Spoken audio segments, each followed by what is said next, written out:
Good morning. I hope y'all are doing well. I just got back from a few days in Miami visiting my sister. Her daughter was in town from Seattle. We had some very good visits together. My sister is looking better and talking better. Those of you that don't know, she has suffered a history of some strokes that have left her in a rather weak condition. So getting to see her was really encouraging. While I'm in South Florida, it always reminds me of the days I spent playing baseball. Went by several parks that were familiar to me, and they don't look like they used to look, but I was blessed because I had some very good baseball coaches. I remember a coach that I had that the worst thing he did to me, one night I was going on a date, and I was already pushed for time on that date, and I pulled out onto Sunset Drive, and this cop pulled up behind me with his blue lights on, Coral Gables police car. Oh, well, great. So I got out of the car.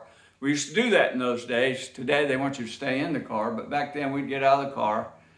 Officer came over to me and he started asking me for this and for that, and I gave it all to him, and he was just really being slow about it, and I was getting anxious about the time, I didn't want to keep my date waiting and everything, and something made me look back at the police car. And when I looked back at the police car, I realized that my baseball coach was sitting in the passenger seat riding along with that police officer tonight, and he had recognized my car and had him pull me over as a big joke. And it was a good joke. We waved and said goodbye, and off I went, and everything was great. But that coach, Vern Tinsman, was a great baseball coach. I was lucky enough to play on two teams of his that were undefeated. It was great. Even though we'd been playing baseball for several years, I remember a talk that Coach Tinsman gave us one day, and he said, guys, pitchers throw this ball somewhere between 85 and 95 miles an hour, and they can make it curve, and they can make it drop, and they can make it wobble coming in. And you have to hit a spot on that ball about the size of a dime. Says if you're below the dime, you're going to pop it up. If you're above the dime, you're going to hit a weak ground ball. The only way to hit a shot and to really give this ball a rise is to get the curved part of the bat to hit that baseball in an area about the size of a dime. That's very difficult to do unless you keep your eye on the ball, unless you stay focused on hitting that spot on that ball the size of a dime. I don't know why that stuck with me like it did. But it did. It was a great illustration that he had. And I think about life and what we need to do in our Christian life.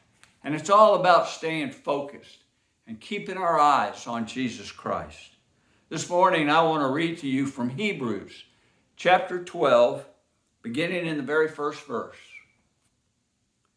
Therefore, since we are surrounded by such a great crowd of witnesses, let us throw off everything that hinders us and the sin that so easily entangles, and let us run with perseverance the race marked out for us. Let us fix our eyes on Jesus, the author and perfecter of our faith, who for the joy set before him endured the cross, scorning its shame, and sat down at the right hand of the throne of God. Consider him who endured such opposition from sinful men, so that you will not grow weary and lose heart. Be safe. Stay well out there.